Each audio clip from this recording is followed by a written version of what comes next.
I didn't have a chance to tell you hi, so. All right, folks. Thank you so much. Thank you so much for coming. This is the second part of the presentation I gave a few weeks ago. So I'll recap a little bit, kind of draw my main points again. I'll reflect only shortly to something we heard last Sunday.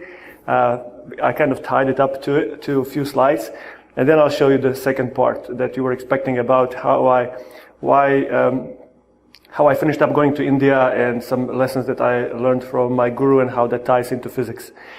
So the summary of the first part, unavoidable limitations in our search for knowledge. So I was talking about the limitations of our detection system, right? Our senses are very limited to compared to what's out there. And here I was showing the size.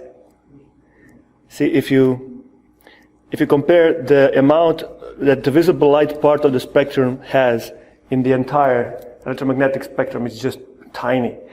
And my idea was that if we do not see something, that does not mean it does not exist. All of this, the rest of it, did not exist until 100 years ago, as far as anybody here on Earth was concerned. 100 years from now, I'm absolutely sure there'll be so much more that they will know about that we don't know yet. Just like gravitational waves, we found about a month ago that they are out there. So, in addition to that, the limitations are in the processing aspect of our cognitive apparatus. And recently I came across this model of efficient time management. And this guy is then suggesting first eliminate whatever you can, then automate whatever you can, and then delegate whatever you can, and only then get to do what you need to do if it's urgent.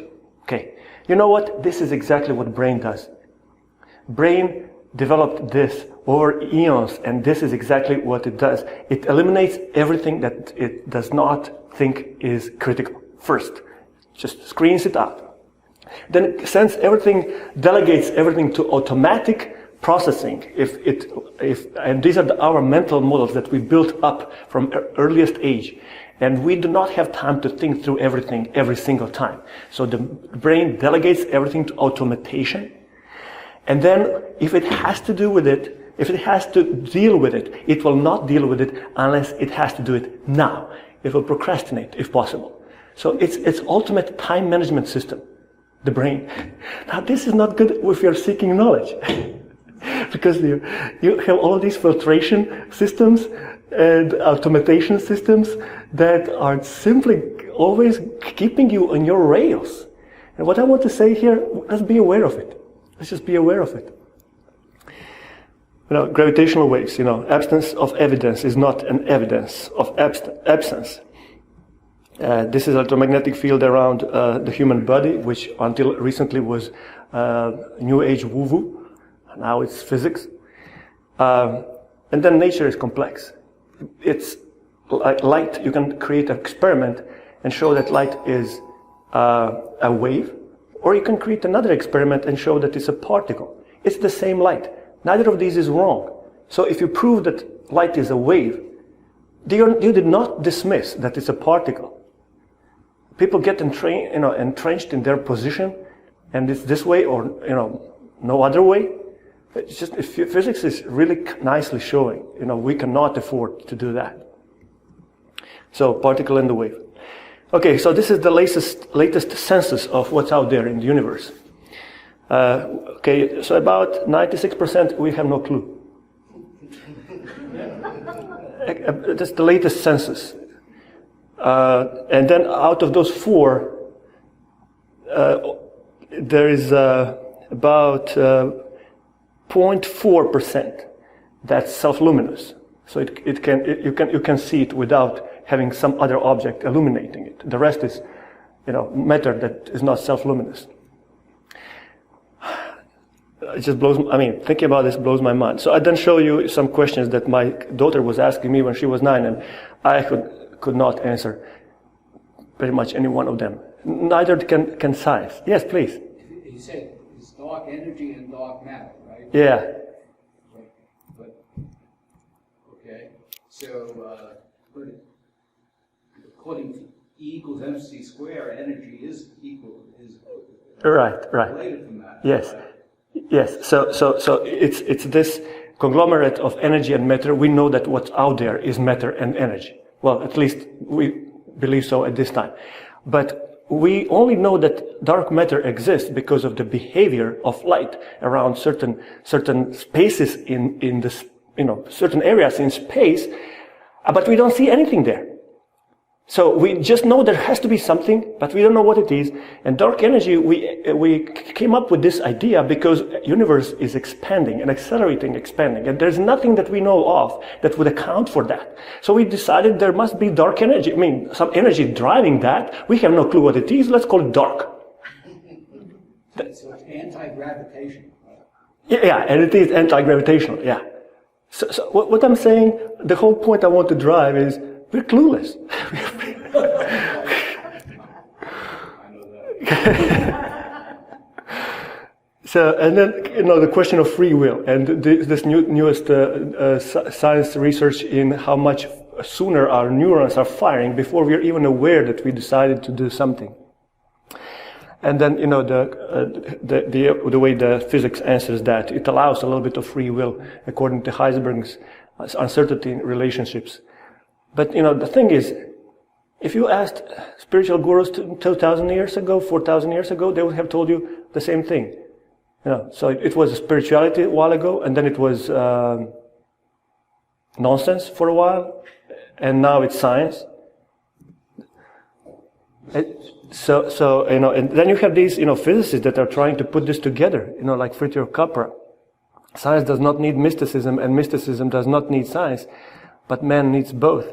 This is the quote from the guy who was the critical part of the research on Big Bang. And when they found it, he said, for the scientist who has lived his faith in power of reason, the story ends like a bad dream. He has scaled the mountain of ignorance. He's about to conquer the highest peak. And he pulls himself over to final rock. He's greeted by a band of theologians who have been sitting there for centuries. And that's a powerful statement. So if you go ahead and then you compare how does the process of discovery compare when you look into the process of scientific discovery and the process of spiritual inquiry, there are a lot of similarities there. So here's the first option that you have. Could you perhaps go back to, I didn't quite get the Heisenberg.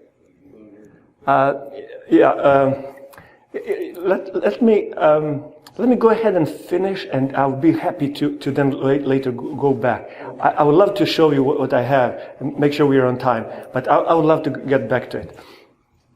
But to very shortly answer the question, you see, there's this ambiguity. This was the end of determinism. Heisenberg's relationships of uncertainty were the end of determinism in a Newtonian way. You cannot know all the initial conditions of the system and then predict what will happen to it forever. Actually, Einstein actually believed that. So this was the end of it. Einstein did not like it. He was basically dismissing this as long as he was alive. But this allows for this uncertainty, which says you cannot. It's inherent in the system that you not only you cannot know the initial conditions precisely, absolutely precisely. It's almost a ridiculous question. You cannot even ask. And I'll get back to more what these equations mean. Does that allow for a smidgen of free will? Yes, that's interpretation. You heard of Michio Kaku? Michio Kaku, a physicist, one of the most prominent, physicists that you can find out there. That's his interpretation. This lack of determinism allows for the wild card, as he calls it. There's a wild card of our will to change things, because it's not determined by the initial conditions. We have a say, not huge say, but we have a say in how will tomorrow look like. I really need to go further, and then we'll come back to it. Yes, absolutely. So So this is what I heard one number of scientists do. They are successful in the field, they have a lot of money, and they have a lot of time, and then they can afford this approach. Let's see what happens. Let's smash some atoms, let's mix some chemicals and see what happens. That's one approach. And, you can try that in spirituality and meaning of life as well. Now, here's another one. Define what are you looking for, like, gravitational waves. But to do that, you need to believe that it's out there. You have to have some idea that there's some likelihood of this thing being there. Otherwise, you will not do that. You have to know how and where to look for it. You have to set up the interferometer. You have to, you have to know how are you going to know when you find it? How are you going to decipher it from the noise? You have to allow yourself for inevitable surprises. If you don't find what you need, adjust. And then, people were adjusting for 100 years, looking for gravitational waves. And then if you find it, then you report that as if you knew that it was out there all the way through. That's how scientific papers look like. They do not tell you about all the struggle that went through that, all the errors, all the trials, all the, Dr. Rao will confirm, right? They just tell you the clean version of the story, and that's how that then gets translated into scientific method. And the kids learn that was scientific method. That's how it was discovered. It cannot be further from truth. So, time, effort, and energy, you have to put it, and then you have to have your instruments, technology, and put the effort into it. So, spiritual discipleship on one side, and scientific process on the other side. Yeah, so the moral of the story. All of our tools that we use have their limitations. The best thing that we can do is to use them all, collect data as widely as we can, triangulate what we have, and keep an open mind. I cannot tell you how this is critical for everything else that I'm going to say. So look at this: sell your cleverness and buy bewilderment. That's how it should be.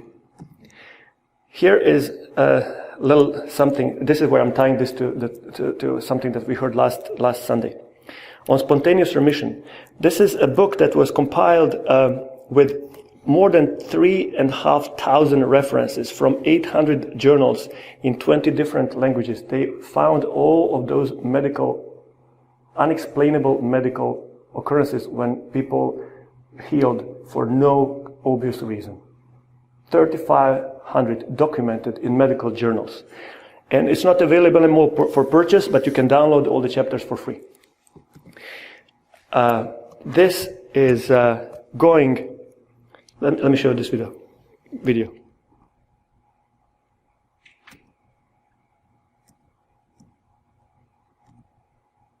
To the body, those noetic sciences, of over 3,000 patients that became HIV negative.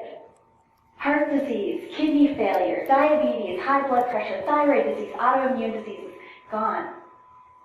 A great example of this in the medical literature is a case study from 1957 of Mr. Wright, who had advanced lymphosarcoma. So things weren't going well for Mr. Wright. Time was really running out. He had tumors the size of oranges in his armpits, his neck, his chest, his abdomen, his liver and his spleen were enlarged, and his lungs were filling up with 2 quarts of milky fluid every day that had to be drained in order for him to breathe. But Mr. Wright wasn't giving up hope. He had heard about this wonder drug called Previosin, and he was begging his doctor, come on, just give me some of that Previosin, it's all going to be good. Now, unfortunately, the Previosin was only available on a research protocol, and the protocol required that the doctor be able to make an assessment that says that this guy has at least 3 months to live. And his doctor, Dr. West, just couldn't do that. But Mr. Wright was tenacious, and he didn't give up. He kept badgering his doctor. Until finally his doctor was like, okay, fine, I'll give you the Previosin. So he dosed him up on a Friday, not expecting that Mr. Wright would make it through the weekend. But to his utter shock, when Dr. West came in to do rounds on Monday, Mr. Wright was up walking around the wards, and his tumors had shrunk to half their original size. They had melted like snowballs on a hot stove, and 10 days after getting the Previosin, they were gone. So Mr. Wright was up rocking and rolling, like praising Previosin as the miracle drug he believed it to be, for 2 months, until the initial reports came out about Krebbiosum that said that it didn't really look like Krebbiosum was working so well. And Mr. Wright fell into a deep depression, and his cancer came back. So this time Dr. West decided to get sneaky, and he told his patient that, you know, that Krebbiosum that you got, that was a tainted version, really not so good. But I got us some ultra-pure, highly concentrated Krebbiosum. This stuff's got it going on. He then injected Mr. Wright with nothing but distilled water. And once again, the tumors disappeared. The fluid in his lungs went away. Mr. Wright was up rocking and rolling for another 2 months. And then the American Medical Association blew it by publishing a nationwide study that proved definitively Krebbiosum was worthless. 2 days later, Mr. Wright, after hearing this news, died. Soon after that, I came across another study. If that's not something to think about, I don't know what is. So I'm referring to, what we were, and then about surgery, because we heard on Sunday, how, somebody was praising Jesus for, the cure that they got. And it's, the claim was very kind of dismissive. It's about surgery and the chemo. And so here are a few things about the surgery. So they did a lot of studies when they would perform fake surgeries on knee. So they just cut the knee open and put it back together. And other surgeries were, they were doing whatever the best they thought they could do. There's a lot more and more studies that are showing there's no difference in the amount of healing. So just cut it open and put it back together and do whatever you think is the best thing, just as good. So this is from the placebo does not apply only to pills. Placebo surgery more effective than you think. Fake knee surgery as good as real procedure, study finds. And this is from medical journals who are now trying to figure out how to make use of this in procedures. Now, here's the crazy thing. Even if you know that you're taking placebo, it still works. And more crazy thing, if you think it's going to harm you, even if they give you placebo. So there were people who were diagnosed with cancer, gave 3 months to live, just in time. 3 months later, they're dead, and they open up the body, and there's no cancer in it. So that's how little we know. And if somebody comes and says to somebody, "This, you cured of this or not of that," that's arrogant. That's arrogant. Because we don't know. That's the bottom line. Now, the thing that we are now discovering, neural resonance, are things that cross biology and physics that we could not dream of before. The resonance is in neuron activity between the people, especially with people who decide they want to intentionally to create this resonance. Earlier it was just woo-woo, telepathy and whatever. Now it's called neural resonance. It sounds much more scientific, but same thing. Here are the brain scans of Buddhists who were meditating on pure consciousness and Franciscan nuns who were meditating on closest to God. Exactly the same brain scan. Is the idea, is this, if you like the idea, it's doing good for you. If you don't like the idea, it's doing bad for you. So I'm not saying here that spirituality is something that everybody should adopt, because if spirituality is something that you don't like, then it's going to harm you. If God is something that you grew up being beaten about, and you think of God, it's going to harm you. This is not about, being, believing, not believing, whatever. But saying to somebody that this is good for you or not is arrogant and ignorant, because you just don't know what is good for him. So the biggest question is, what is your deepest, innermost value? That's what's going to drive you. That's what's going to drive you. And let other people be, just as you said earlier, right? Okay, so science and you. Science has had, and it will have, thousands of years to sort things out. How about each one of us? And which of these two questions above matter most to you? How much time science has to sort these things out? or how much time you have to sort these things out. And who needs to give you permission to take it upon yourself to decide what is and what is not? If you need permission, I'm giving it to you right now. Yeah. Okay, so the quest for knowledge, the other, some possibilities we have. So I'm saying all of our telescopes are limited. All of them are detecting only a certain range of data, and so let's use everything we have. And in case of our body, that's sensory perceptual tools, intelligence, heart, feelings, intuition, gut, instinct, experience, consciousness. Triangulate, do meta-analysis, and take what you need. Just what science does. Just what science does, because we don't know. And these are some physicists, that I mentioned him last time, who are seeing these parallels between the unified theory in physics and then the unified field of consciousness. So physics on one side and unified field down there, and consciousness and unified field down here. So people are putting these things together. This guy is a neurosurgeon who had a near-death experience, and his brain was it was nothing but pus. Nothing but pus. And there was nothing in neuroscience that would credit any kind of consciousness to what he was going through. So he got a lot of attention from media. And so I was trying to put all of this together, going through a lot of spiritual things and trying to put science and spirituality together. In this quest, I came across the teaching of Sai Baba, and this is the symbol that I was attracted to, this unity of different faiths, showing that they are different paths to the same God. These are some performances of, down in Puttaparthi, where his ashram is. But the symbol when I was first time in India, this symbol was changed into this symbol. Instead of these symbols of religions, it was changed so that these petals of the lotus flower have so-called human values: truth, non-violence, love, peace, and right conduct, instead of these religions. This is step up. It's a beautiful message. We're leaving this behind and taking human values instead. I absolutely love it. So this is the symbol. And you might have, I'm not sure if you ever heard of Sai Baba or not, but here is a really interesting reference that Sam Harris made, and I'm sure you heard of him. So check this out. There's no question that disciplines like meditation and prayer can have a profound effect on the human mind.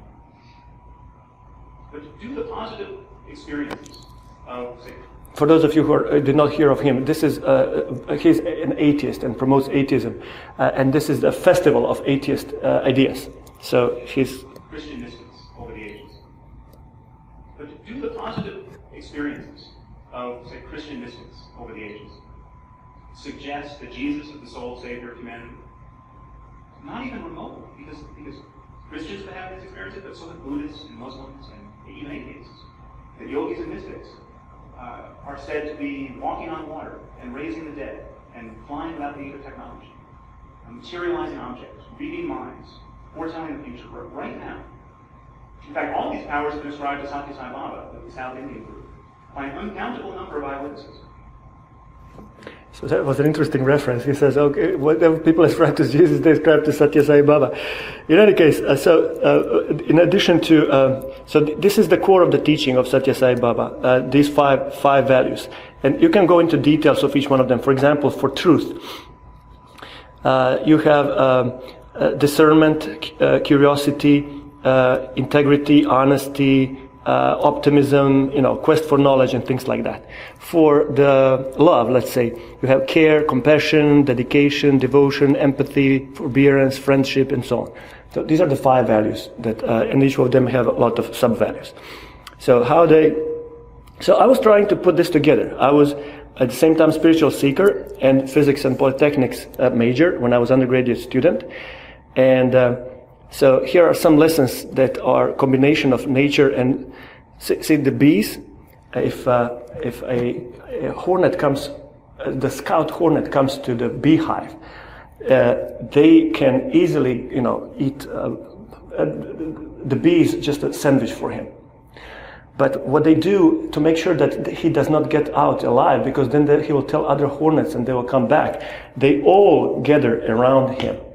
And the temperature that they can stand is only slightly above the temperature that the Hornet can stand. So they basically hit him to death. Now, in the process, about, especially first 10 or 20 of them get killed right away. But I don't know if, I found a video of this, and they do not hesitate a bit. They just attack, they know they're going to be killed right away, and did not hesitate a bit, and soon after that, they're all on it. This does not compute into Darwinian evolution at all. They should not be doing this. And they're not the only creatures that do this. Ants do the same thing.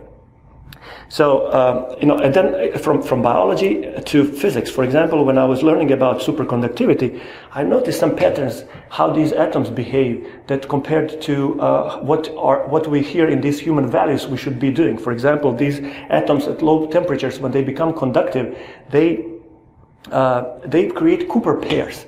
They basically create pairs. They collaborate in a way that they do not at room temperatures.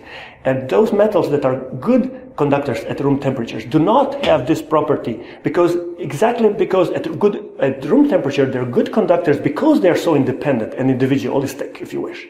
So it's like, isn't that interesting? If you just replace atom with a human, you get the human values message. So I started putting this together, but it was a little bit, and then finally, in 1905, this is me. I don't know if you can see well, but in 1905 we were there for an interview, and so this is Baba, and I was. He's asking this lady, here, who's your teacher? And she says, you are, Swami. And he smiles and he says, nature is the best teacher. Nature is the best teacher. Now, imagine you come to somebody whom you consider the equivalent of Jesus, and then he tells you, look at nature. Actually, he said after that, observe the nature and learn from it. Nature is the best teacher. So, if the nature is the best teacher, this is another quote of him. The universe is the best university. Nature is your best teacher. With an observant mind, you can learn many lessons from rivers and hills, from birds and beasts and so on. So if the nature is the best teacher, the question is, what is the teaching? If nature is the best teacher, the question is, what is the teaching? And I've spent the last 20 years thinking about that question. How are we doing on time? Okay. So you'll find a lot of people drawing parallels from nature. This guy is talking, nature is never in a hurry. This is, by the way, a productivity guru. He's saying, nature is never in a hurry, but it accomplishes everything. Have your mind still like water. This is another productivity guru. He's talking about the power of momentum and habit gravity, escape velocity. Basically, he's drawing analogies from physics to tell you that if you want to change your habit, you're going to struggle through a initial, obstacle, initial inertia, which is, physics concept. This is how you can use physics to get advanced, get further in life. This is the center of mass. You can jump this pole by keeping your center of mass below the pole. And when this strategy was invented, this guy beated everybody, for a foot or so, until then everybody else adopted this. So an athlete uses physics to shatter world records. Understanding the law of physics will take you higher. This is my quote. I like it. This is Fiona Fairhurst. She was working for Speedo company, and she was charged to develop a swimsuit that will be better than create least resistance. And what she did, she looked under the microscope the skin of the shark, and then she was mimicking that texture pattern to develop the suit design, and she got all kinds of rewards, European Inventor of the Year, and so on. So learning from nature, another kind of learning from nature, right? Go and see the designs that nature created. This is probably the first documented learning from nature, Buddha, and his entire system of middle way was developed as a lesson from nature. He was first a prince and indulged in very luxurious life, And then he became an asket and barely ate at all. And then he realized that none of those is really, good solution. And he thought that it must be, some way that's better than either one of those. And then the boat was passing with the music teacher teaching his student. The music teacher said, your string has to be just right. If it's too tight, it will snap. And if it's too loose, it will not make sound.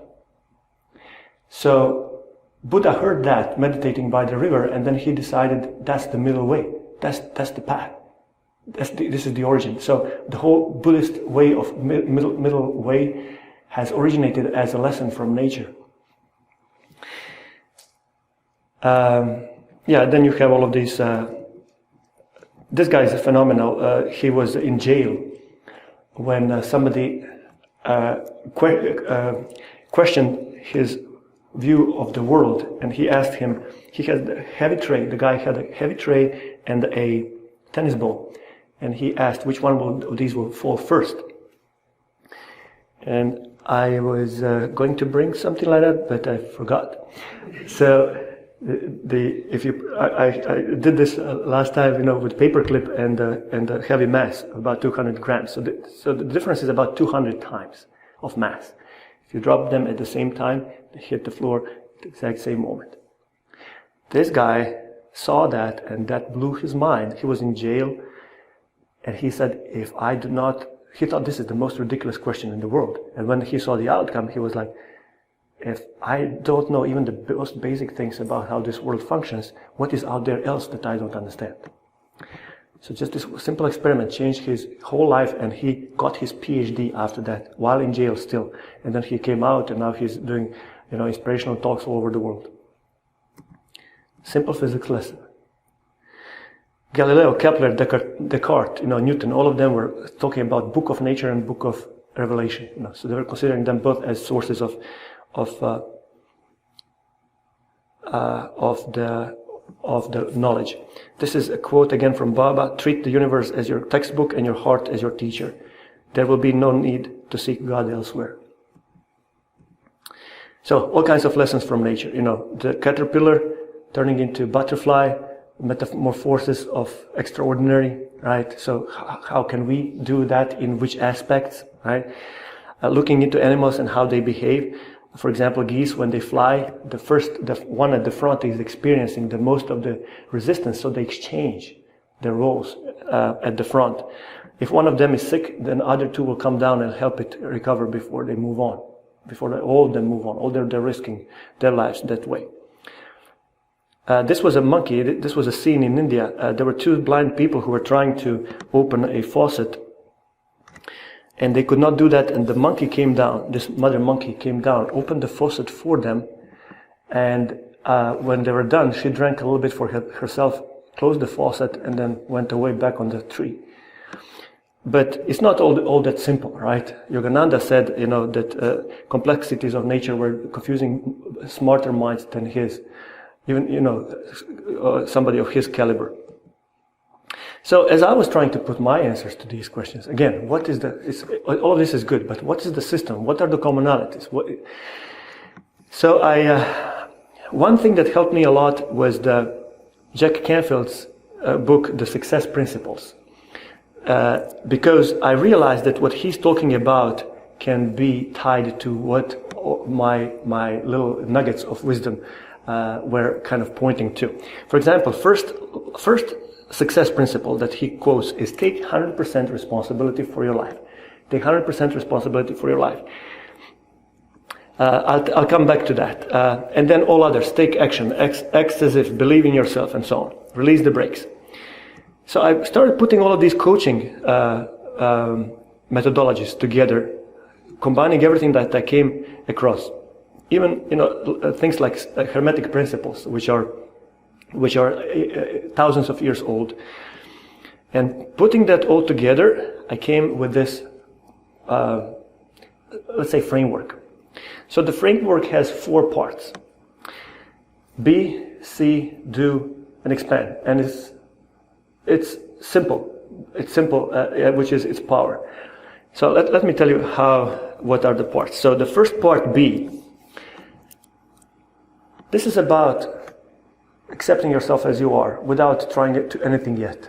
If you want to make this world better, seeing your vision and your actions, your expansion, that's all good. It'll come later. But first, take things as they are and take yourself as you are and love yourself. So this is be yourself. The value of these 5 values, the value is truth. Center heart. And the first chapter is take 100% responsibility for your life. I tied that to law of action and reaction. This is the third Newton's law. Third Newton's law says every action has equal and opposite reaction. Every action has equal and opposite reaction. And you've probably heard of that, but I'll challenge your understanding of it in a moment. It's deceptively simple. So what's the consequence? If every action has equal and opposite reaction, that means that whatever we are now undergoing through, seeing, it's a reaction to something that happened before. This law of cause and effect is a hermetic principle and it's the basic premise of all science. Cause and effect. So if whatever is happening is an effect, and if we want to change what happens next, we have to change our action now. So change your action, change your reaction. You cannot work on reaction. You can only work on your current present action and change that. Second one, the frequency, the principle of resonance. The principle of, if you have 2 systems that have same natural frequencies, they will start picking energy from one to another. The common example is radio. When you tune the radio up, you're basically tuning the frequency of your radio to the frequency of the station, because that's when your radio will pick up the greatest amount of energy from the emitting station. If the frequencies are off, the energy transfer will be very, very weak. Very, very weak. But when frequencies are in tune, you get this extraordinary response. Here's the kicker. We all, by virtue of heartbeat, by virtue of brain waves, by virtue of sound vocalization, are creating waves of different nature, and we are emitting frequencies all the time, which means we better be careful what are we emitting, because we're resonating with the same thing. This is physics. This is also good coaching, and this is also good spirituality. Energy state, quantum states, and actually not only quantum states, show you that particle at different energies. So what I have down here are the probability waves of where you're going to find the particle. So where are you going to find the particle? And that entirely depends on the energy state of the particle. If you change the energy state, the probability of finding it anywhere completely changes. Outcomes of the experiment are completely different if you have particles at different energy state. Think of your energy state. Change your energy state and the probability of different outcomes are completely different. Very simple, straightforward physics, quantum mechanics actually. Then, the second part is C, envisioning. So here we go into these lenses and filters. This is again great coaching principle, because we have all of these beliefs that are automatically processing all of the inputs, and we want to be conscious of those, and we want to eliminate those that do not serve us, although they may have served us before. Make sense? So this is filtering. This physics principle, put a filter in front of a lens, and you'll have a completely different picture, right? Also, you have filters in electronic devices, high frequency filters, low frequency filters, and so on. The system source, this ball here is hermetically closed, and algae can live in hermetically closed system for as long as there is light coming from outside. Energy inside that bowl is conserved, but it deteriorates because of the entropy. And so if you cut it off from outside energy sources, although the energy that was in the bowl originally will stay as a whole, the amount of energy will be the same, but without this external influence, without this external source, everything inside will die. How does that sound for our system? What is your system? How big is your system? Because if you close yourself off, you're dying, although the energy inside your little bowl is conserved. Wonderful, wonderful lesson. The focus, right? You know about focus. don't research findings in psychology say how multitasking is bad for us, right? So focus, lenses again. Part 3, do. Here we go into first Newton's law, the Ohm's law, and so on. I'm not going to now spend a whole lot of time on this, but this is the third part with momentum, force, power, acceleration, and then the circuit flow and path. Again, let me skip that this time. And finally, expanding. Way of rhythms. These fields that we are creating around. And then finally, space-time and entanglement. Entangled particles are something that we have no explanation for. We do know that particles that get entangled at one point, when they get separated, they react to one another at speeds that are instantaneous, basically, so exceeding speed of light. We do know that already experimentally. We have no clue what is the mechanism for that. Einstein was using this as a proof that quantum physics cannot be correct because it was predicting it. And so Einstein was saying it would entail this spooky action at a distance, which cannot happen. And we have now experimental proof that it does happen. And they did experiments with people who would stay together and then get far from one another, and they were monitoring their brain waves. If these people created intention to be connected to one another, their brain waves were coherent, meaning if you poke one, the other one reacts at speed greater than speed of light.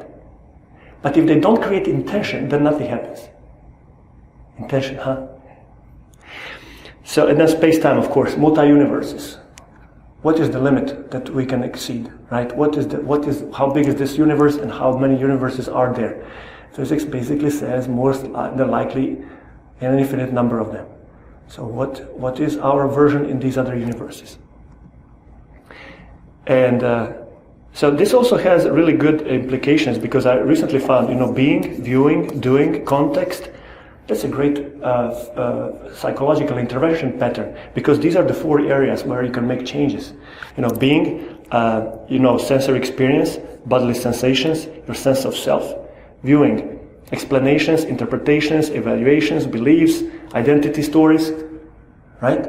That's another field. Then doing, action patterns, language patterns, time patterns, verbal patterns, non-verbal patterns. These are the areas of interventions that you can do. And then finally, context, physical, cultural, family background. This is the entanglement part. So it corresponds to those 4 really, really coherently. So what I'm talking about is a coherent framework of 12 parts divided into 4 segments that all have physics underpinnings, coaching underpinnings, and then spirituality underpinnings. And that, if you want to learn more about, I'm running a website called in my home, if you go to meetup.com/naturemyteacher, you'll find information. I'm doing this every 2 weeks roughly. Steve actually was at several of those.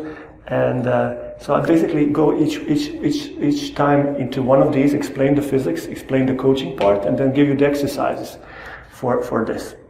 So I'm doing this as a first run. I do hope to develop this into a product and then put it online and the world to see. So I really appreciate your time here, and I would be more than happy to answer any of your questions.